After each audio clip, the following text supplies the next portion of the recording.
Marija Juric Zagorka. She was the first Croatian female journalist. She was the first feminist in Croatia.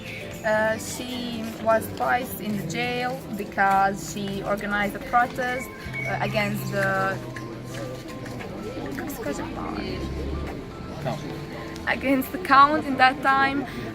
She established 2 female journals in Croatia. She worked in a newspaper called Obzor, and in that time when she was writing for it, she had to be separate from men because people think that men and women couldn't work in the same thing because they were like equal. But yeah, she was a pretty cool woman. When you hear a word feminist, you just think of Marija Juric Zagorka. She was first one to smoke in public, wear jeans, wearing tie, and yeah, cool woman.